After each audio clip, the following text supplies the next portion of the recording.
ਜੱਦੂਆ ਹਾਂ ਆ ਪੱਠਾ ਦਾ ਬਾਅਦ ਚ ਵੱਢ ਲਸੈ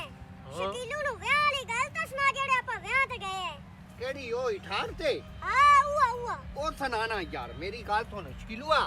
ਚੱਲ ਯਾਰ ਅਸੀਂ ਵੀ ਜਾਂਦੇ ਰਹੇ ਵਿਆਹ ਤੇ ਹਾਂ ਤੇ ਨਾਨਕੀਆਂ ਵੀ ਆਈਆਂ ਹੋਣ ਤੇ ਦਾਦਕੀਆਂ ਵੀ ਆਈਆਂ ਹਾਂ ਨਾਨਕੀਆਂ ਆਈਆਂ ਹਾਂ ਉਹਨਾਂ ਦੀ ਤਾਂ ਸਮਝ ਆਂਦੀ ਆਈ ਹਾਂ ਦੇਸੀ ਜਿਹੜੀ ਦਾਦਕੀਆਂ ਆਈ ਹਾਂ ਉਹਨਾਂ ਦੀ ਨਹੀਂ ਸਮਝ ਆਈ ਕਿਉਂ ਯਾਰ ਉਹਨਾਂ ਦੀ ਕਿਉਂ ਨਹੀਂ ਆਈ ਉਹ ਜਿਹੜੀਆਂ ਕਰਦੀਆਂ ਆਈਆਂ ਨਾ ਫੂ ਫੂ ਉਹਦੀ ਨਹੀਂ ਸਮਝ ਆਂਦੀ ਆਈ ਯਾਰ ਉਹ ਮੈਨੂੰ ਕਰਕੇ ਵਿਖਾ ਤਾ ਸੀ ਯਾਰ ਇਹਦਾ ਤਾਂ ਨਹੀਂ ਪਿਆ ਕਿੰਨੇ ਇੱਥੇ ਵੇਖਣਾ ਹੈ? ਨਹੀਂ ਜੱਦੂ ਕੋਈ ਵੇਂਦਾ ਜਿਹੜੀਆਂ ਆਈਆਂ ਨਾ ਮੀਆਂ ਨਾਨਕੀਆਂ ਹਾਂ ਉਹਨਾਂ ਨੇ ਤਾਂ ਇਹ ਆਈਂ ਕਰਤੇ ਸੱਟ ਲਏ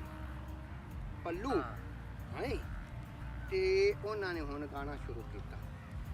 ਗਿਰਦਾ ਤਾਂ ਸਜਦਾ ਜੇ ਨਚੇ ਮੁੰਡੇ ਦੀ ਮਾਂ ਗਿਰਦਾ ਤਾਂ ਵਜਦਾ ਜੇ ਨਚੇ ਮੁੰਡੇ ਦੀ ਭੈਣ ਲੈ ਨੀ ਬੇਬੇ ਮੇਰਾ ਤਲਾਕੀ ਦੁਖਣ ਲੱਗ ਪਿਆ ਹਾਂ ਐਲਾ ਤੂੰ ਹੁਣ ਨੱਚ ਥੋੜਾ ਜਿਹਾ ਤੇ ਜਿਹੜੀਆਂ ਹਾਨੀ ਦਾਦਕੀਆਂ ਹਾਂ ਦਾਦਕੀਆਂ ਉਹ ਤਾਂ ਦੀਆਂ ਗਈਆਂ ਨਹੀਂ ਉਹਨਾਂ ਨੇ ਆਈਂ ਕੱਟ ਲੱਕ ਲੈ ਨਹੀਂ ਬਣ ਇਹ